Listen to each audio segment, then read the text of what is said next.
This case is drawing media attention nationwide. As you mentioned, Dr. Phil McGraw spoke with Nicole Lovell's father, David Lovell, over the weekend. If you remember, Mr. Lovell spoke to us before suspect Natalie Keeper's first court appearance, but a lot has come out since then. Dr. Phil joins us now live from his studio in Los Angeles this afternoon. Dr. Phil, thanks for talking with us. You know, this is such a tragic case, the death obviously of a 13-year-old girl, evidence of social media playing a role, and two students, teens themselves, accused in Nicole's death. What was it about this case that got you interested? Well, Dawn, what got me interested was the social media aspects and the loss of life here. This is so tragic for this child, and when you think about it here, Nicole had fought so valiantly through her life. As you know, if people may not know, she was born with some real challenges. She had to have a liver transplant, and so she was at death's door a number of times during her short life. And she fought valiantly to stay alive. She had to take medication on a daily basis to fend off her body rejecting the liver that had been transplanted. And if she went even a day without that medication, she would decline rapidly and severely. And when she went out her bedroom window the night of her death, she did not take her medication with her, which meant that she expected to be back before her next dosage, because she knows what happens if she misses that. So she certainly was not running away. She felt like she would be back in time to take that medication. She was lured out that window, we believe, because of her dialogue and relationship that had formed with someone on the Kick app. And parents need to be alerted, because 40% of teens are estimated to be using this Kick app, which is very anonymous. And as you know, the allegations are that these two Virginia Tech students, one an athlete, the other a NASA intern, were involved in this. And her father, David, who was at Natalie Keeper's bail hearing, tells us what went on inside those closed door hearings. And the attitude that he read from Natalie Keeper suggests that they just don't get the gravity of what's happened here. She was giggling during the trial. She was wanting bail because she wasn't getting gluten-free meals. I mean, the whole thing is just disgusting. Yeah.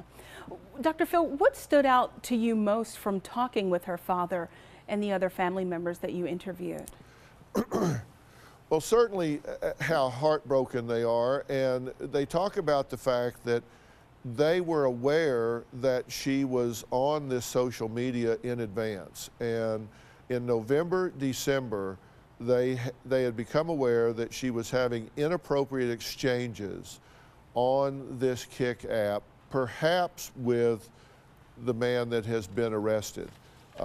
She was confronted about it, her phone was taken away, but then she did get it back. So, you know, he now is saying, my gosh, should I have done more? I should have done more. I should have intervened more strongly here. They had this big red warning flag because they saw these inappropriate exchanges going on in November and December that foretold what ultimately happened here. Dr. Phil, how do you monitor what your kids are doing online? You know, what do you say to your kids? How much is too much? I've had parents say, well, I don't want to invade their privacy. What's your recommendation for parents? Well, Dawn, that's a fair question, but here's the thing. These children, they know so much more about this than us parents do. I mean, come on, they've got the knowledge. They can navigate around the internet and all of these apps and these different devices. I mean, you can get on the internet through a game controller for your Xbox. Most parents don't even know that, but the kids know that, and they know how to do it. They've got the knowledge, but they don't have the wisdom. Parents, you don't have the knowledge, but you do have the wisdom, and that's a great partnership to bring together. It's not an invasion of privacy, it's an assertion of parenting. You wouldn't let your child walk down a dark alley alone. Believe me, there are lots of dark alleys on the internet. You can't let them walk down those alone either. It's not an invasion of privacy. You have to know Get inside those chat rooms. Friend your child on the different platforms that they go to. Know what's going on. They may not recognize if they're being groomed by a predator, but you might. So I think you have to cross those boundaries. You have to get inside your child's internet world to know what's going on and have an opportunity to intervene. I can guarantee you that Nicole's parents wish they had.